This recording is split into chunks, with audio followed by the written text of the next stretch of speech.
La filosofía de la libertad de Rudolf Steiner. Primera parte. La ciencia de la libertad.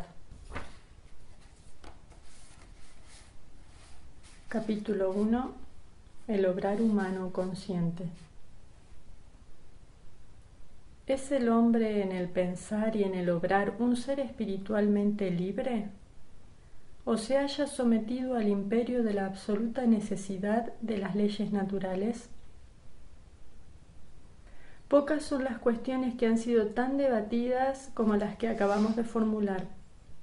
La idea de la libertad de la voluntad humana cuenta con un sinnúmero de partidarios ardorosos y otros tantos detractores obstinados. Hay personas que, llevadas por su celo moral, consideran de corto de entendimiento a todo el que osa negar un hecho tan evidente como la libertad. En el polo opuesto se encuentran los que consideran como la cumbre de la ignorancia el hecho de creer que las leyes de la naturaleza sufren una interrupción en el dominio del actuar y del pensar humanos. La misma cosa es, según unos, el bien más precioso de la humanidad, y según otros, la peor ilusión. Infinita sutileza de ingenio se ha empleado para explicar en qué forma la libertad humana es compatible con la acción de la naturaleza a la que también pertenece el hombre. No menor es el afán con que, por otro lado, se ha intentado explicar el hecho de que haya nacido idea tan disparatada. Todo aquel que no tenga como rasgo principal de su carácter la falta de profundidad, siente que con este tema se está tratando una de las cuestiones más importantes de la vida, de la religión, del quehacer práctico y de la ciencia. Y uno de los tristes síntomas de la superficialidad del pensar actual es el libro que, partiendo de los resultados de la investigación natural moderna, pretende formular una nueva fe, y que acerca de esta pregunta contiene las siguientes palabras: dejemos a un lado la cuestión de la libertad de la voluntad humana. La supuestamente ecuánime libertad de elección siempre ha sido considerada como una ilusión por toda filosofía digna de ese nombre. No obstante, la valoración moral de los actos y de las intenciones humanas es independiente de esta cuestión. Cito este pasaje no porque crea que el libro en que se encuentra sea de alguna importancia, sino porque me parece reflejar la opinión hasta la cual han sido capaces de elevarse la mayoría de los pensamientos contemporáneos acerca del problema en cuestión. Que la libertad no puede consistir en escoger a gusto una u otra cosa de dos acciones posibles parece ser hoy la convicción de todo el que pretende haber dado los primeros pasos en el terreno científico. Existe siempre, así se afirma, una razón bien precisa que hace que, entre varias acciones posibles, se ejecute una determinada. Esto parece evidente. Sin embargo, hasta el día de hoy, los ataques principales de los adversarios de la libertad se dirigen solamente contra la libertad de elección. Así, por ejemplo, dice Herbert Spencer en sus Principios de Psicología: pero eso de que pueda uno a su gusto desear o no desear, lo cual constituye el punto capital en el dogma de la voluntad libre, hay que rechazarlo, partiendo tanto del análisis de la conciencia como del contenido del capítulo anterior, de la psicología. También otros pensadores parten del mismo punto de vista para combatir el concepto de la voluntad libre. Todas estas consideraciones ya las encontramos en germen en Spinoza. Lo que éste expuso de manera clara y sencilla contra la idea de la libertad ha sido repetido desde entonces innumerables veces, aunque en la mayoría de los casos envuelto en sagaces doctrinas teóricas, por lo que se hace difícil reconocer la simple hilación mental de lo que se está tratando. Spinoza escribe en una carta fechada en octubre o noviembre de 1674: «Llamo libre a lo que es y actúa por la mera necesidad de la naturaleza, y obligado a lo que, de manera precisa y permanente, se ve determinado a existir y a actuar por algo ajeno. Así, por ejemplo, Dios, aunque necesario, es sin embargo libre, porque subsiste sola y únicamente por la necesidad de su naturaleza.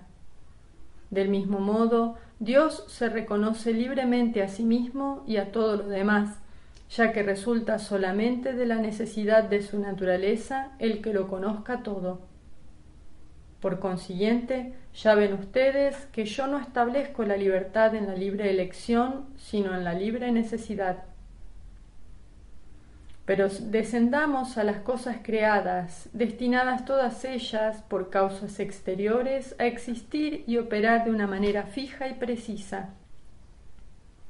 Para verlo más claramente, representémonos algo muy sencillo. Así, por ejemplo, una piedra recibe cierta cantidad de movimiento de una causa exterior que la impele, con el cual necesariamente continúa después, moviéndose cuando ya ha cesado el impulso de la causa exterior. Este persistir de la piedra en su movimiento no es necesario, sino forzado, porque ha de ser definido por el impulso de una causa exterior. Lo que aquí es válido para la piedra, lo es también para cualquier otro objeto, por complejo y útil que sea. Es decir, que toda cosa se ve necesariamente determinada a ser y actuar de una manera fija y precisa, impelida por una causa exterior.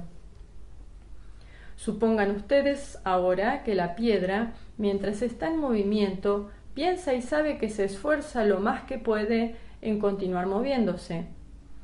Esa piedra, que sólo es consciente de su esfuerzo y que de ningún modo se comporta indiferentemente, creerá que es completamente libre y que persevera en su movimiento por la sola razón de que así lo quiere.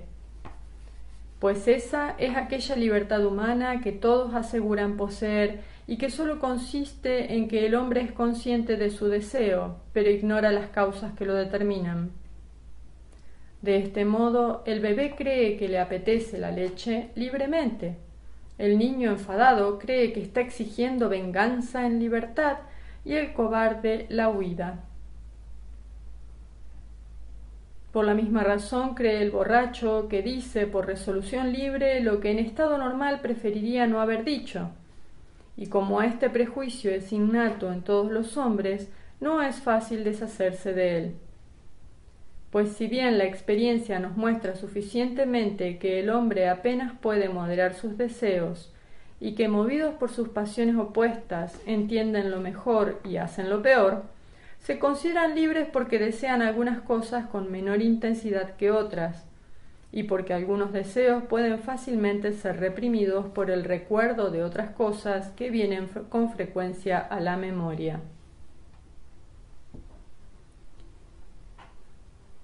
Puesto que aquí se nos presenta un punto de vista formulado de un modo claro y preciso, nos será fácil descubrir el error fundamental que encierra.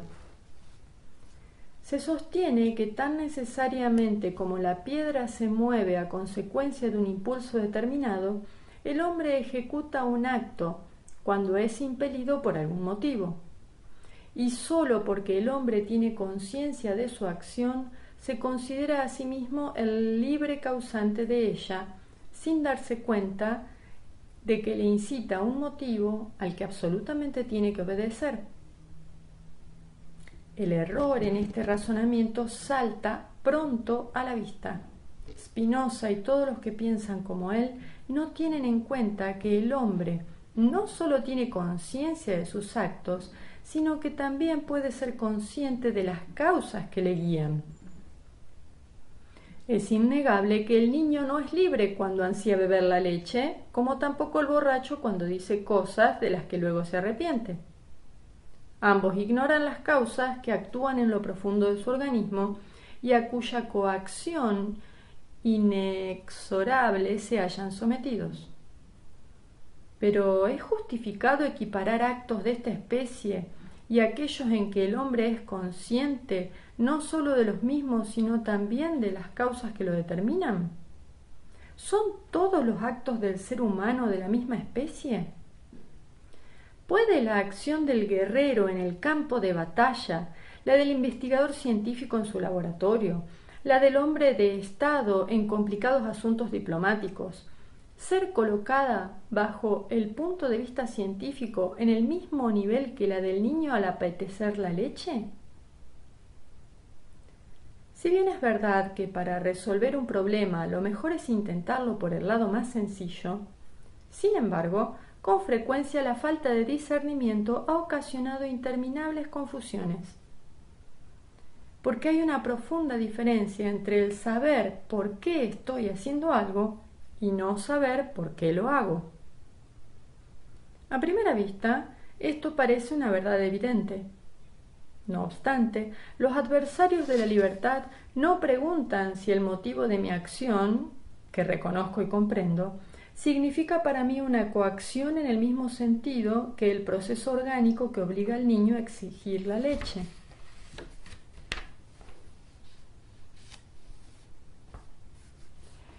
En su Fenomenología de la conciencia moral, Edward von Hartmann afirma que la voluntad humana depende de dos factores principales, de los motivos y del carácter.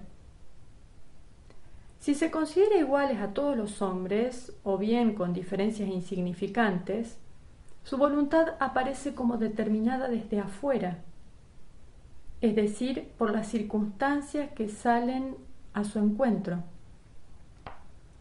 Pero si se tiene en cuenta que ciertas personas adoptan una imagen como motivo de su acción, solo si su carácter es tal que se sienten predispuestos a desear algo gracias a la representación correspondiente, entonces el hombre parece determinado desde adentro y no desde afuera. En este caso, el hombre cree que es libre, es decir, independiente de todo motivo exterior, por el solo hecho de que, según su carácter, él es quien debe elevar a motivo una imagen que se le presenta desde afuera.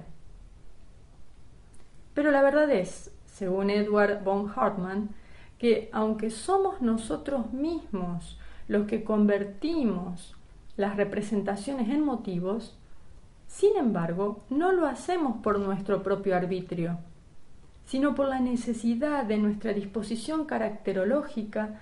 Por consiguiente, ahí no somos libres.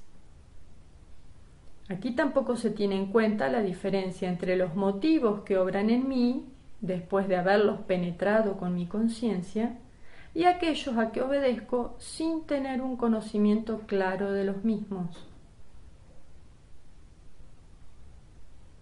Esto nos conduce de un modo inmediato al punto de vista desde el cual queremos examinar el problema. ¿Es lícito, ante todo, plantear por sí misma la cuestión de la libertad de la voluntad? Y si no, ¿con cuál otra tiene necesariamente que ir relacionada? No es lo mismo un motivo consciente de mi obrar que un impulso inconsciente. Y es indudable que el primero ocasionará un acto que deberá ser juzgado de otro modo que el que deriva de un impulso ciego. Por consiguiente, la primera cuestión que hay que resolver es la de esta diferencia. Del resultado dependerá cómo debemos considerar la cuestión de la libertad propiamente dicha. ¿Qué significa tener conocimiento de las razones del obrar?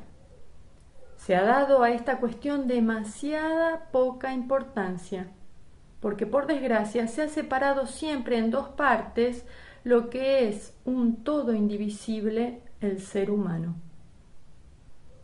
Se ha hecho la diferencia entre el que actúa y el que conoce, y se ha pasado por alto lo único que debiera entrar en consideración, es decir, al que obra conociendo. Se afirma que el hombre es libre si se encuentra bajo el dominio de la razón y no de los apetitos animales, o bien que la libertad significa poder determinar la vida y la acción según ciertos propósitos y decisiones. Sin embargo, con afirmaciones de esta índole no se llega a ninguna parte, puesto que esta es precisamente la cuestión: saber si la razón, los fines y los propósitos ejercen sobre el hombre una coacción como lo hacen los apetitos animales.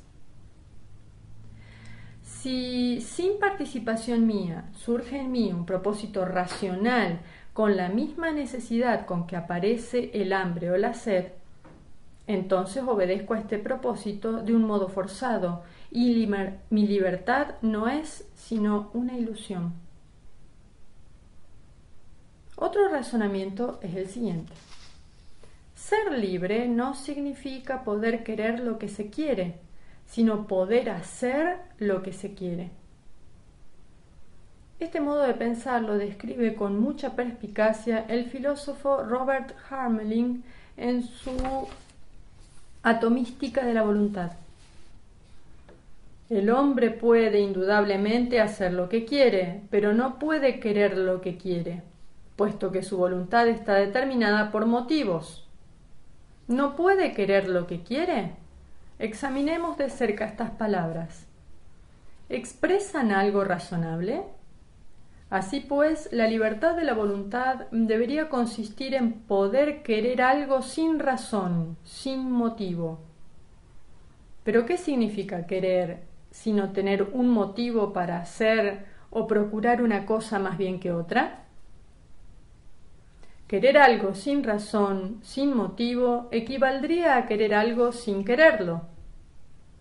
El concepto del motivo y el concepto del querer se hallan unidos inseparablemente. Sin un motivo determinante, la voluntad no es sino una facultad vacía. Se vuelve activa y real solo gracias al motivo. Es, por consiguiente, cierto que la voluntad humana no es libre, en tanto que su dirección está siempre determinada por el motivo más fuerte. Pero por otra parte hay que convenir en que es absurdo oponer a esta ausencia de libertad una imaginable libertad de la voluntad, que consistiría en poder querer lo que no se quiere. Página 213 de Atomística de la voluntad.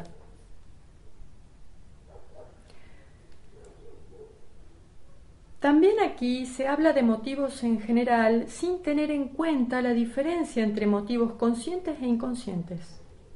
Si un motivo actúa en mí y por ser el más fuerte entre los demás no puedo sino obedecerle, entonces la idea de la libertad ya no tiene ningún sentido. ¿Qué puede importarme el poder o no poder hacer algo si un motivo me obliga a hacerlo? No se trata en principio de si obrando en mí un motivo puedo o no hacer algo, sino de saber si existen motivos que actúan con necesidad coercitiva. Si me veo obligado a querer algo, el poder ejecutar o no me es del todo indiferente. Si a causa de mi carácter y de las circunstancias que me rodean se me impone un motivo que ante mi pensamiento muestra ser contrario a la razón, entonces hasta tendría que alegrarme de no poder hacer lo que quiero. No se trata, pues, de si puedo ejecutar mi resolución, sino de cómo esta resolución surge en mí. Lo que distingue al hombre de los demás seres orgánicos se basa en su pensar racional. La actividad es una facultad común también a los demás organismos. No se gana nada en buscar analogías con el reino animal con el fin de aclarar el concepto de la libertad en el obrar del hombre.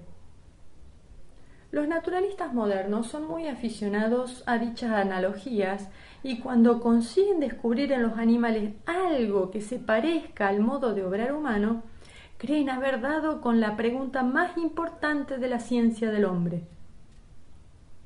¿A qué errores conduce esta opinión? Lo muestra, por ejemplo, el libro titulado La ilusión del libre albedrío de P. Ree, publicado en 1885 y en el que a este respecto se lee lo siguiente. El hecho de que nos parezca necesario el movimiento de la piedra y no necesario el querer del asno se explica fácilmente. Las causas que originan el movimiento de la piedra son externas y visibles, pero las causas por las que el asno quiere hacer algo son internas e invisibles, puesto que entre nosotros y el centro de su actividad se encuentra el cráneo del asno. Y como no vemos la determinación causal, creemos que no existe. Nos contentamos diciendo que la causa del movimiento del asno es el querer, pero que éste carece de determinación, es decir, que es un comienzo absoluto.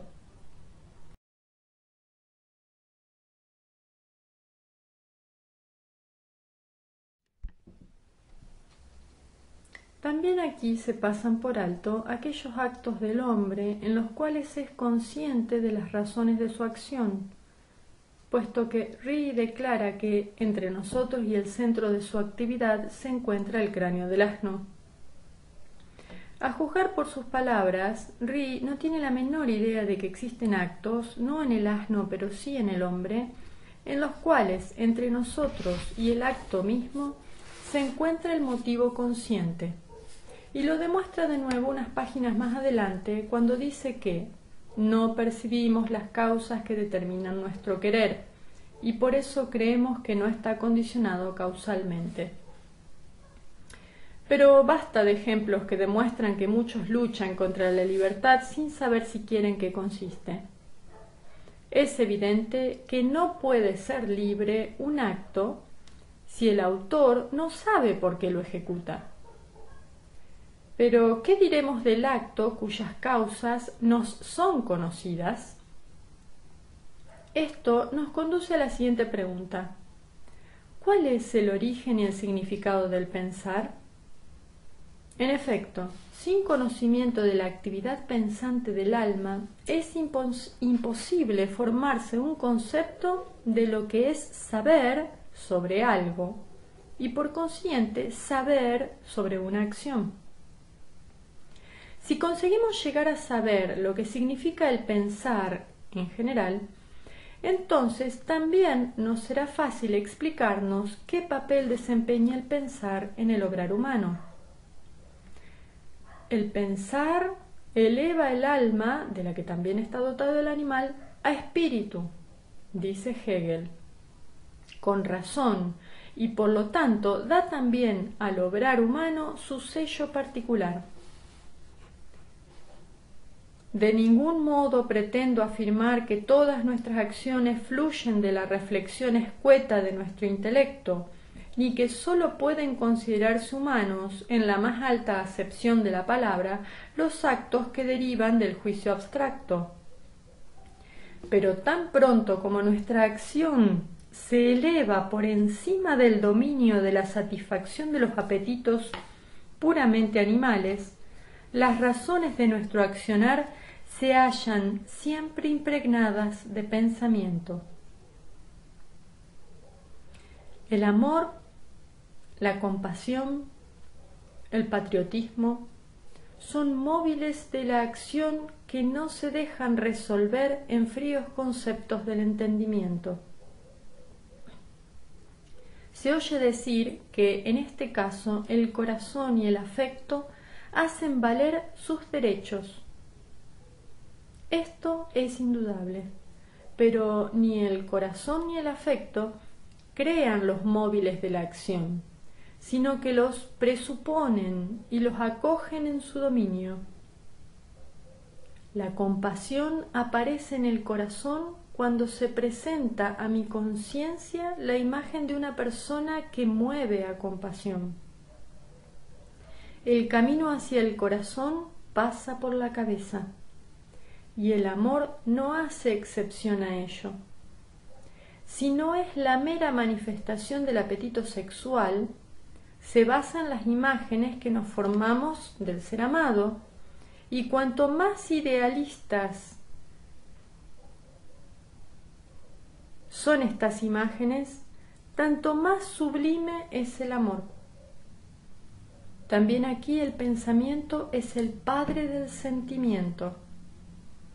Se dice comúnmente que el amor es ciego para con los defectos del ser amado, pero también puede decirse inversamente que el amor hace resaltar precisamente sus cualidades.